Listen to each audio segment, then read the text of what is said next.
every voice and sing, children and heaven ring with the harmonies of liberty. Let us rejoicing.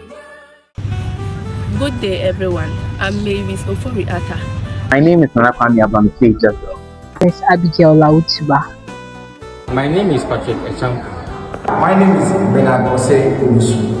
I am the person of Boachi Christian Dave. I am Musa Mawaza. I go by the name Clement Ebisa Akodi. I am Joseph Maxwell Hutchison Jr. I'm in the person of Ifa Alexander. From Group 7, and we are presenting on the topic, if critical thinking is important, why do educated people find it difficult to think critically? Critical thinking is the essential ability and carefully analyze, evaluate, and interpret information rather than accepting its face value. Now the thesis states that we must carefully examine evidence and question assumptions instead of relying on claims just because they are popular, online, and align with our belief. Paradox is the major challenge we face in critical thinking. Paradox highlighted in the reality that we need to pre-existing knowledge to ask meaningful questions that we already know to gain truly reliable knowledge. So I'll start with point 1. Critical thinking helps in solving complex problems. Critical thinking enables people and government to analyze problems carefully, identify causes, and choose effective solutions instead of making decisions based on assumption and emotion. Point 2. Critical thinking promotes innovation and creativity. Development depends on new ideas.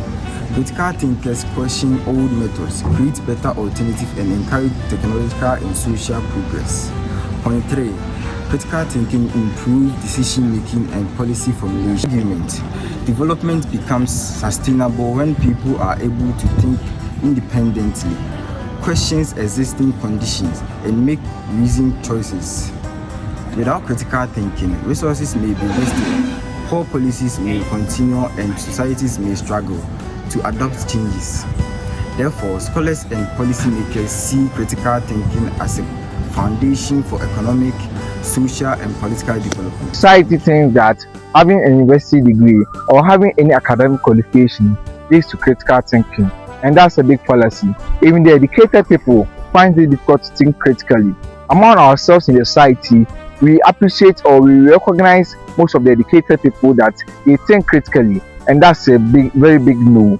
Not everyone who thinks critically is educated, or not everyone who is educated thinks critically.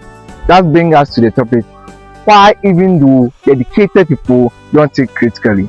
Here are 2 reasons or 2 factors that's why educated people don't think critically. Number 1 is our cognitive barriers. Number 2 is psychological barriers. Our cognitive barriers are the mental processes that affect our thinking, and our psychological barriers are the human behaviors that affect our thinking. So now let's look at how the cognitive barriers affect our thinking. According to Daniel Hillman's 2011 publication, he said that our body or our mind operates in 2 systems. That's the dual process theory. He's emphasized that our body is based on 2 major systems of thinking. That's system 1 and system 2. System 1 is very fast, automatic, and ineffective, while system 2 is slow, more deliberate, and analytical. Since system 1 requires less effort, people frequently rely on it and make defaults on it, making judgments and decisions without thinking critically. This can lead to cognitive biases, poor reasoning, and error in judgment. Critical thinking demands the system 2, carefully analyzing and reflecting on evidence-based judgment.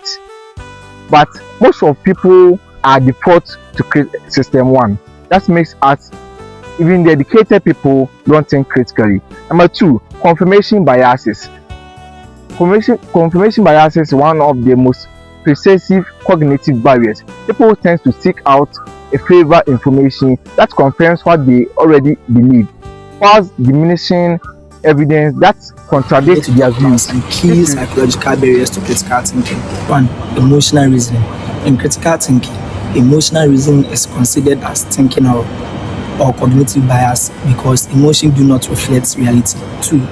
Cognitive dissonance. In critical thinking, cognitive dissonance can make people resist new evidence, which is accepting it would require them to change or believe they were wrong.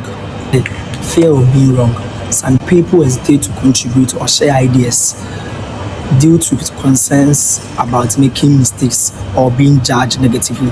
So all these points above are some of the psychological barriers to critical thinking. As said in previous videos, despite critical thinking being an essential skill that helps people analyze information, evaluate evidence, and make informed decisions, according to John Dewey and Daniel Kahneman, it's often hindered by rote learning, cognitive biases, and dependence on authority. Educational system that focuses on memorization often fail to encourage questioning, reasoning, and independent thought. Social pressures and technology can also limit exposure to different viewpoints, making people more likely to accept existing beliefs without careful evaluation. To develop critical thinking, individuals need practice in reflection, open-mindedness, problem-solving, and evidence-based reasoning, which scholars such as Richard Paul and Carol S. Dweck emphasize as an essential for lifelong learning. Why education doesn't guarantee critical thinking?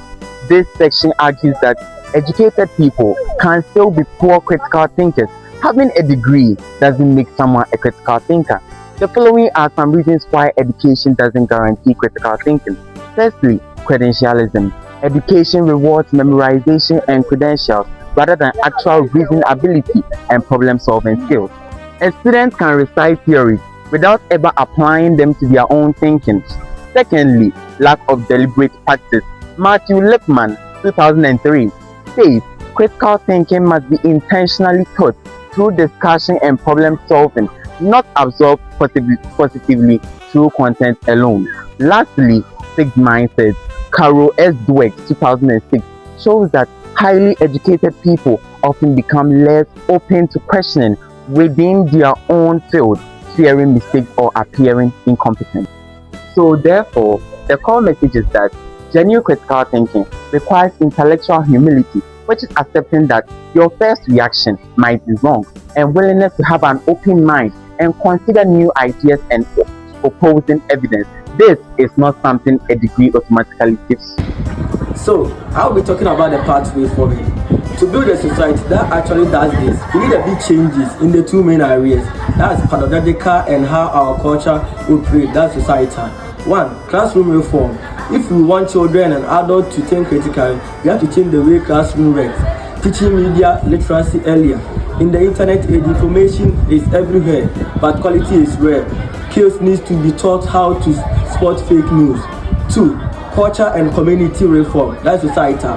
Fixing school isn't enough. If the rest of the world punishes people from thinking differently, we need to shift how we behave as a society.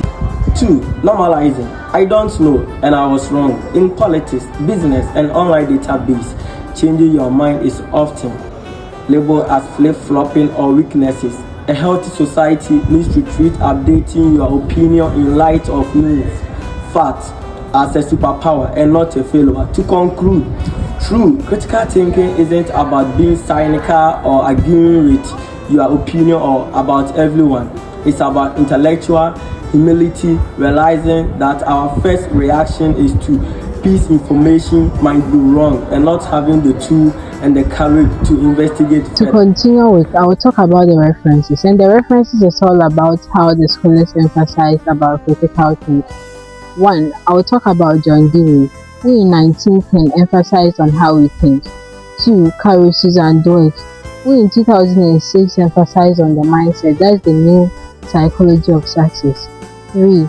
Robert Ennis, who in 1996 defined critical thinking. 4. Daniel Kahneman, who in 2011 differentiated between thinking fast and slow. 5. Matthew Lipman, who in 2003 emphasized on the thinking in education. 6. Richard Paul and Linda Elder, who in 2006 emphasized on the foundation for critical thinking. 7. Harvey Sergel, who in 1988 emphasized on education reason. That's the rationality, thinking, and education. 8. Kate Stanovich, who in 2009 emphasized on the psychology of rationality. Okay, so to wrap up on our presentation, we learned that true critical thinking comes down to intellectual humility. And this simply means having the courage to admit that our first reactions might be wrong and choose to look deeper before making up our mind. So as we learned earlier, doing this is very hard because we are constantly fighting for our own mental biases and school systems that keep reward memorization over questioning. And as a result of that, it creates a tough. We need knowledge to think well, but we need critical thinking to find real knowledge.